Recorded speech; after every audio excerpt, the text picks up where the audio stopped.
They say that in prison, time stops meaning anything after a while. I used to think that was just something lifers said to sound deep, but now I know it's true. Time doesn't pass here. It festers. My name's Reggie. I'm 59. Been inside since I was 19. I was just a kid when they handed me life without parole. Now I'm just life. The walls of cell 13 are more familiar to me than my own reflection. I couldn't tell you what the sky looks like at dawn anymore, but I can tell you the exact sound the rats make when they scratch behind the sink. I stay in the old isolation wing. Cell Block B. They shut it down years ago. After a fire tore through it back in '87, the damage was bad, but not bad enough to abandon it entirely. They moved most inmates out, except for a few of us who'd been there long enough that we'd become part of the furniture. Nobody really checks on us. Not often. I think they've forgotten we're here. I think that's how it starts. The forgetting. It was late October, one of those nights where the cold gets into your bones and makes everything feel brittle. I'd been laying on my cot, listening to the wind whistle through cracks in the bricks. The lights had been flickering all day, probably moisture in the wires. I couldn't sleep, not that I really try anymore. That's when I heard it.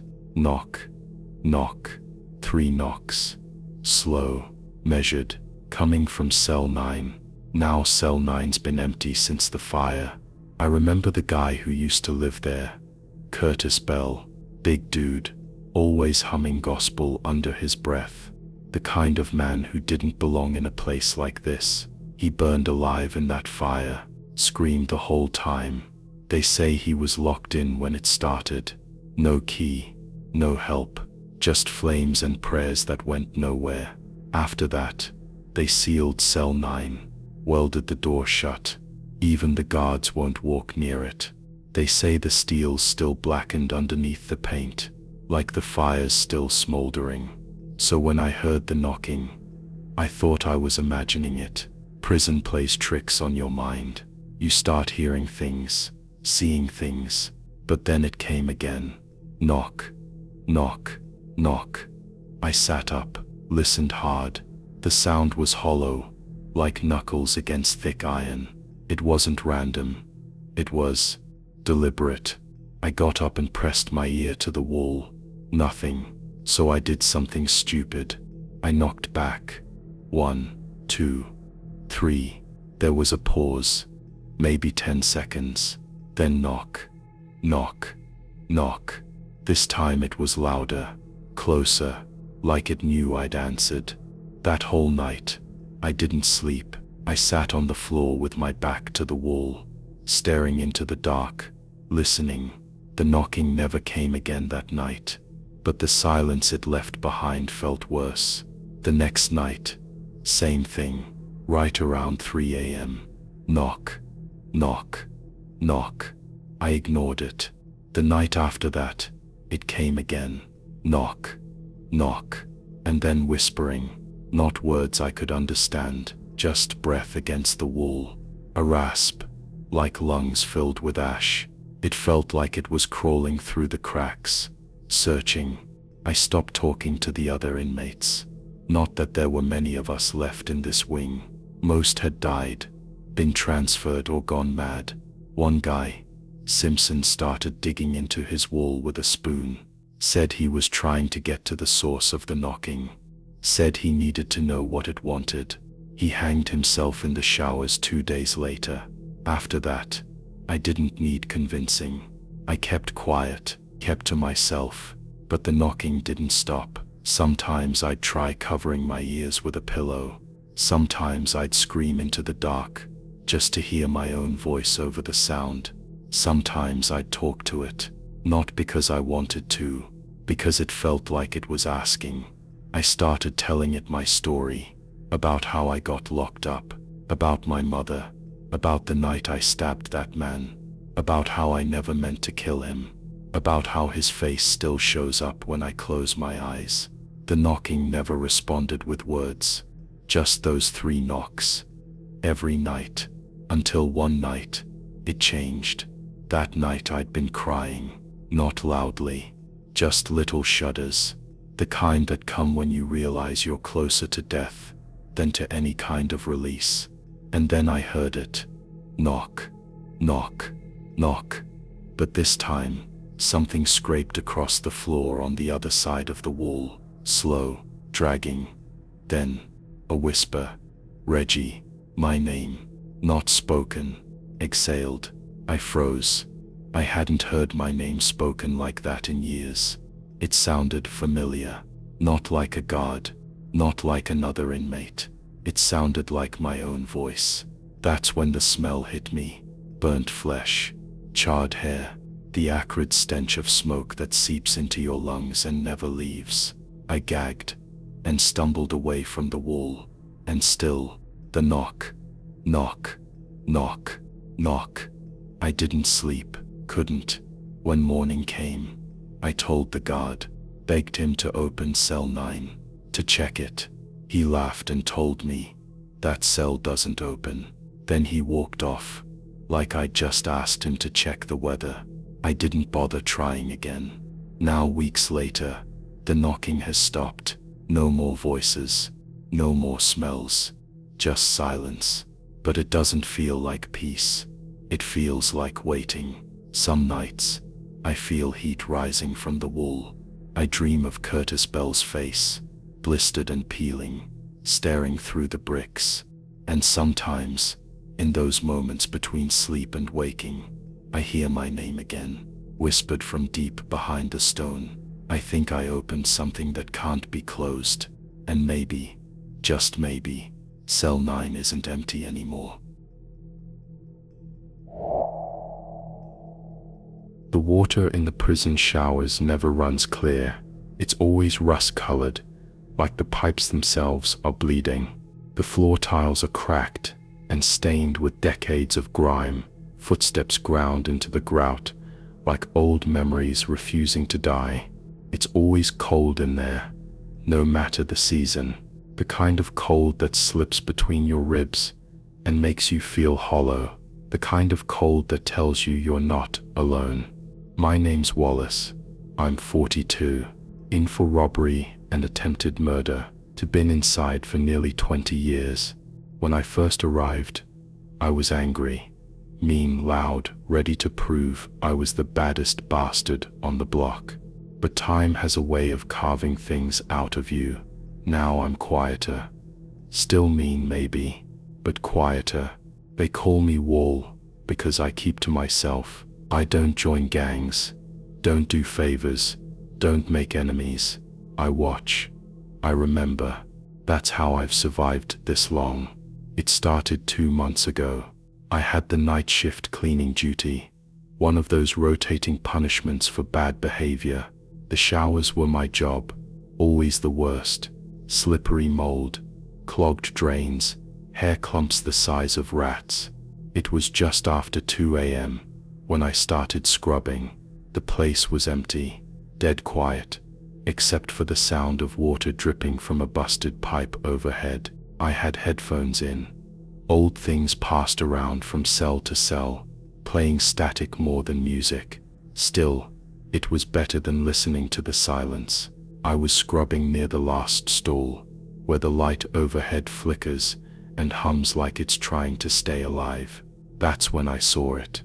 A shadow. At first I thought it was mine, but then it moved without me. It was just a flash, gone before I could really process it. A trick of the light, I told myself. The brain sees what it wants to see, especially in a place like this. I went back the next night, same time, same routine. This time I left the headphones out. The first thing I noticed was the warmth. The shower block is always cold, but that night, there was this strange humid heat, like someone had just stepped out of a scalding shower. The mirrors, cracked and grime-covered, were fogged up, but no one had been in there. I was sure of it. The place was locked before I arrived, and I had the only key besides the CO's. Then came the sound. Not dripping, not pipes, breathing. It was faint, raspy and low, like someone struggling for air. It echoed off the tiles, bouncing in ways that made it impossible to tell where it was coming from. Every time I turned, it felt like it moved behind me. I called out, "Who's there?" No answer, just the breathing. Then the lights flickered, and in that brief moment of darkness, I saw them, shadows moving along the walls, not walking, not human, crawling. I dropped the brush and backed out of the showers, didn't tell a soul. The next day, I kept my head down, told myself it was exhaustion, that maybe I'd been breathing in too many fumes from the bleach, that I was cracking under the pressure, but it kept happening. Every night, same time, shadows in the corners, fog on the mirrors, breathing that didn't belong to me. I started having dreams. Always the same. I was standing in the shower block, but it was filled with water chest high, black as ink. I was paralyzed, and the water rippled, even though nothing touched it. Then a face would rise from the surface, eyeless, mouth wide open like it was screaming without sound, and behind it, others, countless others, drowning, clawing at each other, clawing at me. I woke up choking. Every night, I started avoiding the showers during my shifts, told the guards I was sick, even got myself thrown in solitary for refusing orders. That's when Marcus came to me. He was an old-timer, been in since the 70s, kept mostly to himself, like me. But he must have seen something in my eyes, because one day in the yard, he sat next to me without a word and handed me a smoke. "I heard you've been cleaning the block," he said.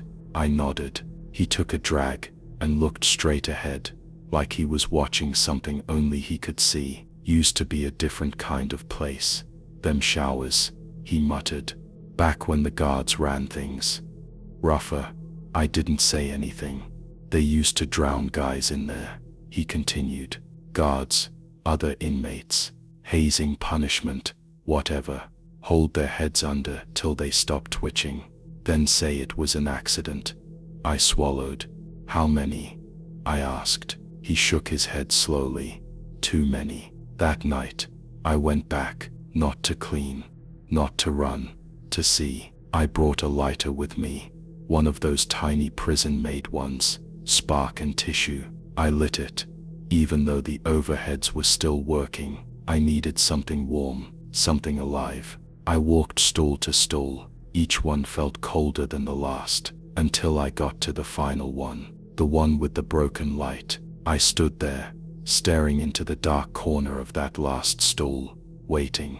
And then, the mirror cracked, a hairline fracture, right down the center. I stepped closer. The temperature dropped so fast I could see my breath. And then I saw them, in the mirror, not behind me, but in the glass. Faces, dozens, all pressed against the inside, like they were trapped in the silver backing, their eyes hollow, their mouths moving soundlessly. Then one face stepped forward, water poured from its eyes. It looked like me. I dropped the lighter, the flame went out, the room plunged into darkness, and in the black, I heard them, screaming, not with voices, with memory. I ran, haven't been back since, but sometimes, in the middle of the night, when the pipes groan, and the wind howls through the cracks, I hear the water running, and I see my reflection blink. There's a part of cell block D that doesn't feel like the rest. The floor dips slightly, the ceiling is just a few inches lower, the air tastes different, metallic, like biting your tongue in your sleep. No one talks about it, but we all know. My name's Ray. I'm 51. Been here since I was 29. I got life without parole for something I won't talk about. But what I will say is this. I was already haunted long before the prison walls closed around me. I work maintenance now. Voluntary. Keeps me busy. Keeps my mind moving. Gives me keys to places other inmates don't go. Places they've sealed off. Covered up. forgotten. The prison was built in 1911, too old to be safe, too stubborn to be torn down. They've patched it over with paint and silence, but the bones of the place are still rotten. 2 months ago, a leak started in the hallway between D block and the old records room. Water pooling out from the baseboards, smelled like rust and mildew. I was sent to investigate. I took a flashlight and a crowbar, pulled up one of the loose tiles near the leak, and underneath dirt. Just raw black earth. No concrete, no subfloor. That's not normal. I got down on my knees and dug a little with my hands. The dirt was damp, fresh, and maybe 6 inches down, I hit something solid. Wood. An old trapdoor. No hinges on top. Meant it was meant to stay shut. I should have reported it, but I didn't. I came back after lights out, used a pry bar and a stolen screwdriver. It took time, but eventually, I lifted the panel. The hole beneath was no more than a few feet deep. A crawl space maybe, not tall enough to stand in, not wide enough to stretch your arms. But what I noticed, what stopped my breath, was the smell. Sweet, rancid, like flowers rotting in a sealed room. I shined the flashlight down there, and what I saw made my stomach turn. There were scratch marks on the walls, deep, frantic. Nails had broken off and were still embedded in the wood. Someone had been down there, and they hadn't come back out. I slammed the panel shut and walked away. Didn't sleep that night.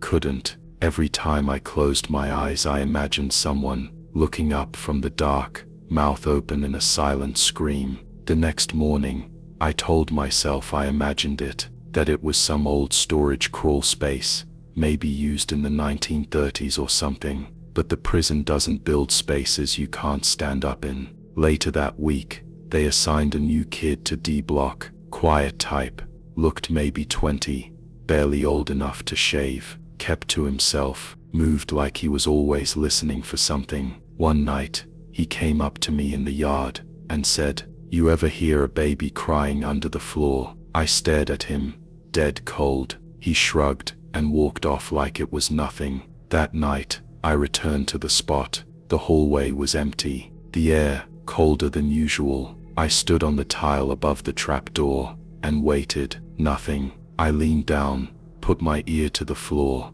and then I heard it. Soft, wet, fragile, crying. A baby, or something that wanted to sound like one. The sound didn't echo like it should have in a crawl space. It didn't bounce. It just sank into me, like it was inside my chest, not under my feet. I yanked the panel open again and pointed my flashlight inside. Empty. No scratch marks, no dirt, just smooth undisturbed wood, like it had never been opened. But I remembered the smell, the nails, the panic carved into the walls. I didn't sleep again that night. Over the next few days I noticed things, lights flickering in that hallway, cold spots that would crawl across your back like a wet hand. One time I dropped my wrench, and when I bent to pick it up, I swore I saw someone standing just at the end of the corridor, small, child-sized still. When I blinked, it was gone. I asked one of the older COs about the hallway. He looked at me for a long time,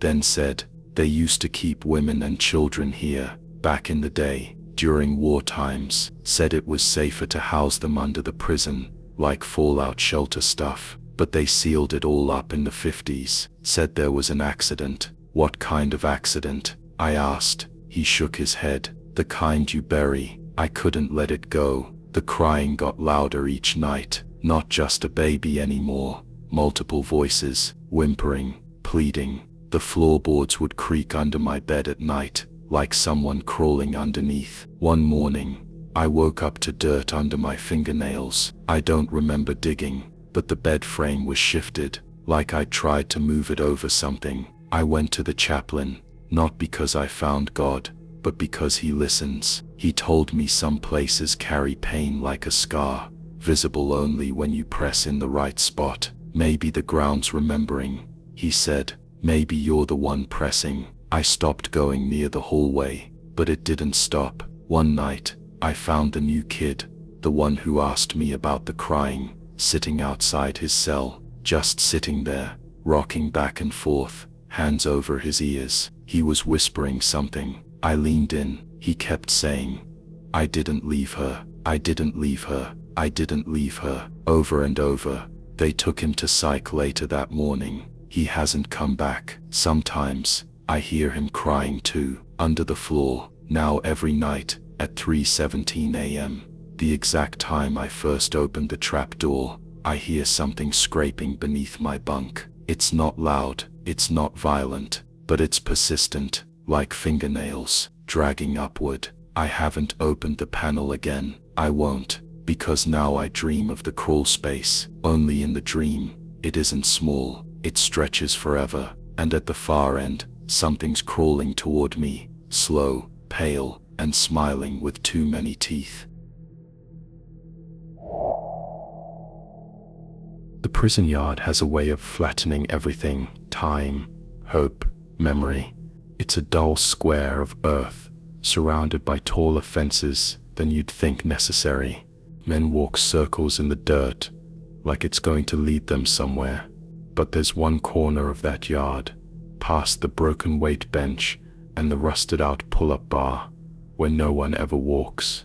Not because anyone tells them not to, just because something about it feels wrong. My name is Marcus. I'm 38 years old, been locked up here for 12.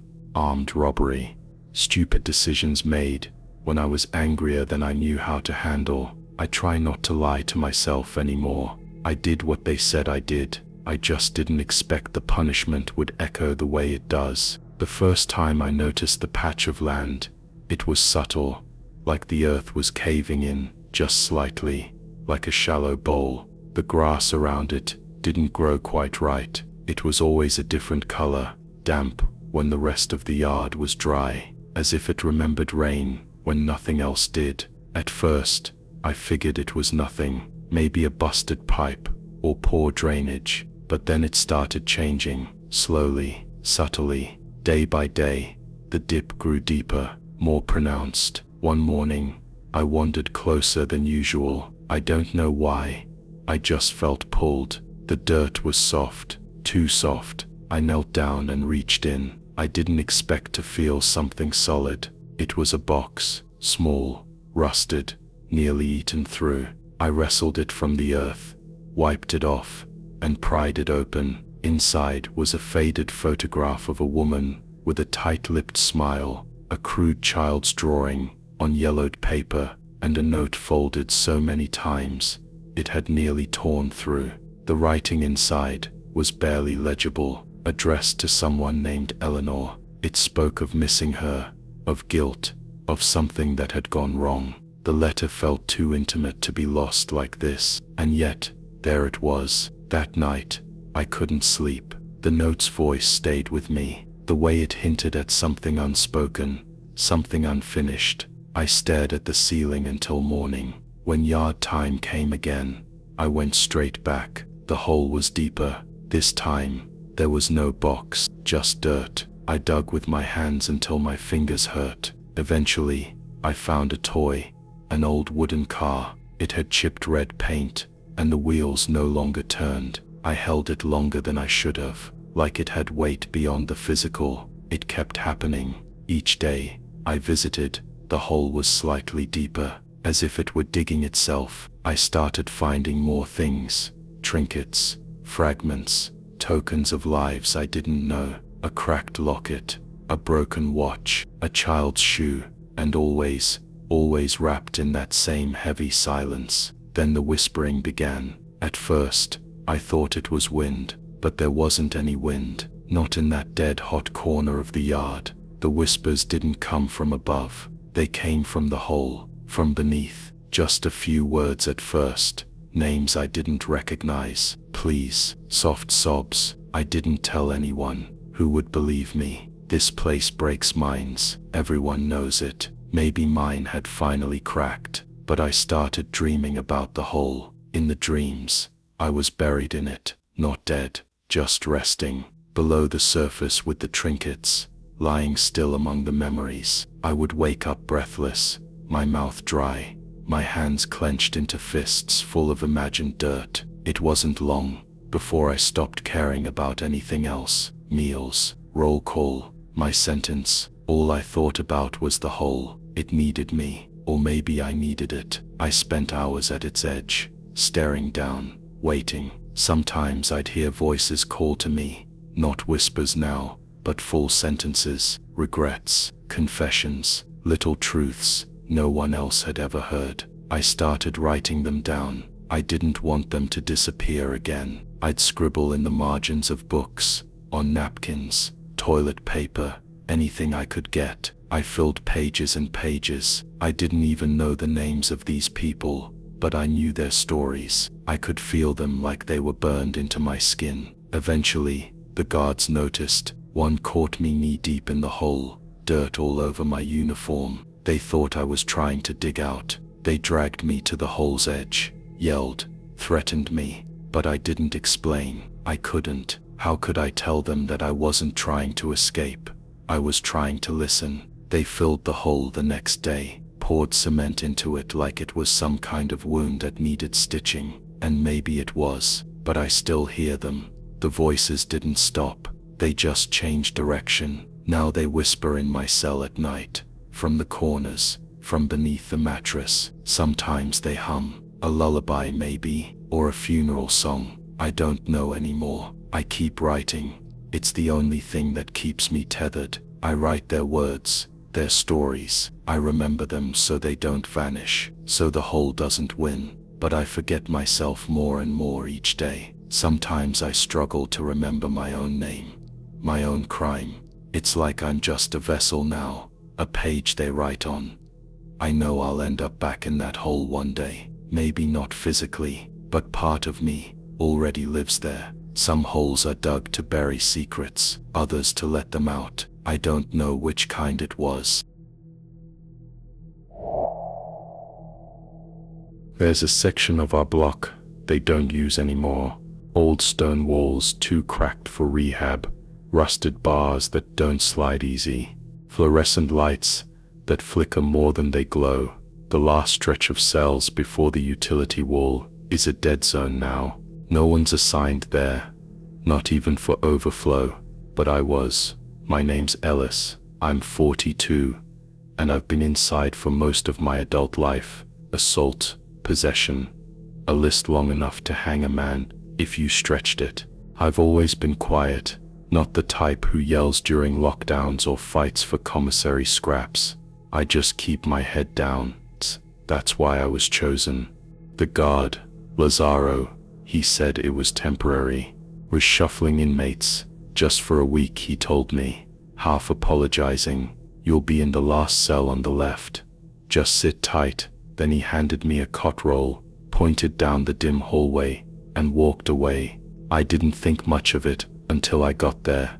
The hallway past cell 223 grows colder, like the heat stops trying. The bulbs hum louder, an ugly sound you feel in your teeth. And then there it was, cell 231, the last on the left. Its bars were black with mold at the bottom. The number plate was half rusted off. I swear the floor outside it dipped just slightly, like the weight of something had pressed down over time. It felt observed, like the cell itself had eyes. I stepped inside and immediately felt its stillness. Not prison stillness, the kind you get used to, but something heavier, the kind that makes you forget how to breathe evenly. The cot was bolted down and bent wrong. The mattress had mold stains in a circular pattern. Dead center, no window, just one tiny vent near the ceiling that wheezed like an asthmatic throat, and the door didn't fully lock. You could push it and hear a rattle, like the mechanisms inside were tired of trying. That first night, I couldn't sleep. Every time I drifted off, I felt like someone nudged me, not hard, just enough to remind me I wasn't alone. But when I opened my eyes, the room was still. The shadows didn't move, the vent didn't blow. Then came the sound, not voices exactly, more like a breath, A slow inhale through cracked lips. Sometimes it seemed to come from behind the toilet, other times from inside the walls. A few times, I heard a shuffle, like bare feet across concrete, but when I pressed my ear to the floor, there was nothing, except cold. By day 3, I stopped questioning if I was alone. I wasn't. There's a difference between thinking something's there and knowing it is. I started noticing changes in the cell, small things. I'd fold my blanket, and an hour later it would be unfurled. I'd place my plastic cup on the shelf, and find it on the floor. When I turned around, a faint wet footprint appeared near the bars once, barefoot, human, but with toes too long. The worst was the writing. It started under the cot, faint scratches in the concrete. I crouched down with my toothbrush to scrub them off, but realized it wasn't dirt, it was etched in. "Don't turn around when it whispers." That's what it said. The next night, I heard the whisper. It came just as the lights went out, a dragging sound, then a voice no louder than breath. "Ellis." It said my name. It didn't speak again for hours, just waited. Sometimes I'd catch a shuffle in the darkness, a sharp inhale that echoed in the vent. I never turned around. I don't know why. I just knew that the writing was right. I kept expecting someone to notice. A guard, an inmate, someone. But no one came close to that hallway. Food trays were left at the hall's start. Lazaro would walk me to the beginning, then wave me on. "You're good," he'd say. "Just a few more days." It wasn't a few days. I stayed there over 2 weeks. Each night, the whisper came closer. At first from the floor, then from beside the cot, then one night, from right behind my neck. That night, I broke. I turned around. There was nothing there, but I wished there had been. What I saw was the absence of light, a shape where darkness had thickened into something that resisted space. Not a person, not even a figure, just a presence. And worse than the sight was the feeling.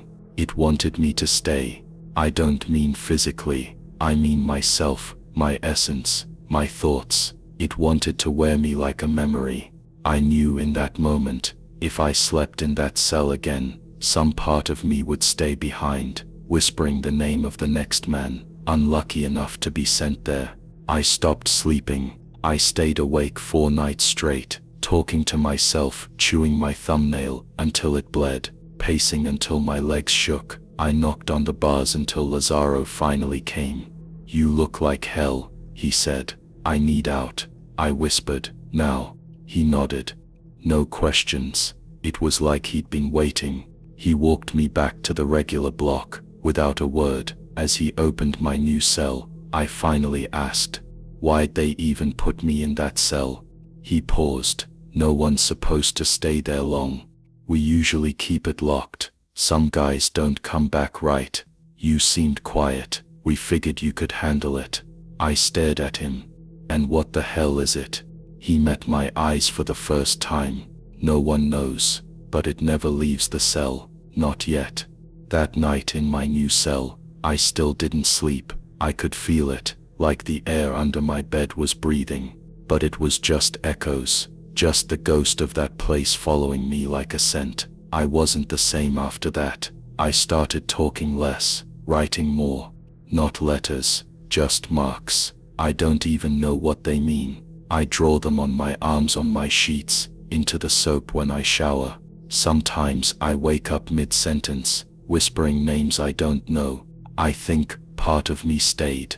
Back in that last cell on the left. I wonder if that part is whispering now, waiting, watching. Some doors close. This one watched me.